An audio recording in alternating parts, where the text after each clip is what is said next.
യുവതിയുടെ മോർഫ് ചെയ്ത ചിത്രങ്ങൾ കാട്ടി പണം തട്ടാൻ ശ്രമിച്ച സെയിൽസ്മാൻ അറസ്റ്റിൽ. കൊല്ലം മൈനാഗപ്പള്ളി സ്വദേശി അജാസ് ആണ് അറസ്റ്റിലായത്. കടയ്ക്കലിലാണ് സംഭവം. വിവാഹ വസ്ത്രം വാങ്ങാനെത്തിയ 24 വയസ്സുകാരിയുടെ ഫോട്ടോ എടുത്ത ശേഷം മോർഫിംഗിലൂടെ നഗ്നചിത്രങ്ങൾ നിർമ്മിച്ച് പണം തട്ടാൻ ശ്രമിക്കുകയായിരുന്നു. വിവാഹ വസ്ത്രം വാങ്ങാനെത്തിയ യുവതിയുടെ ചിത്രം മൊബൈൽ ഫോണിൽ പകർത്തി മോർഫിംഗിലൂടെ നഗ്നചിത്രങ്ങളാക്കി ഉമ്മയെ കാണിച്ച് ലക്ഷങ്ങൾ തട്ടാൻ ശ്രമിച്ച കേസിലാണ് സെയിൽസ്മാനെ കടയ്ക്കൽ പോലീസ് അറസ്റ്റ് ചെയ്തത്. മൈനാഗപ്പള്ളി നല്ലതറ കിഴക്കതിൽ 34-കാരനായ അജാസ് ആണ് പിടിയിലായത്. കഴിഞ്ഞ വർഷം വിവാഹ വസ്ത്രങ്ങൾ വാങ്ങാനായാണ് യുവതി കടയ്ക്കലിലെ വസ്ത്രവ്യാപാരശാലയിലെത്തിയത്.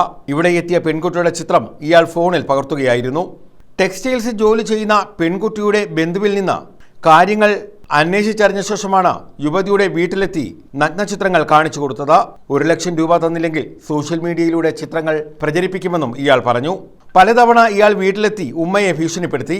ഈ സാഹചര്യത്തിലാണ് ഇവർ പോലീസ് സ്റ്റേഷനിൽ വിവരം അറിയിച്ചത്. പോലീസ് അന്വേഷിച്ചെത്തിയപ്പോൾ ഇയാൾ കടയിൽ നിന്നും മുങ്ങി.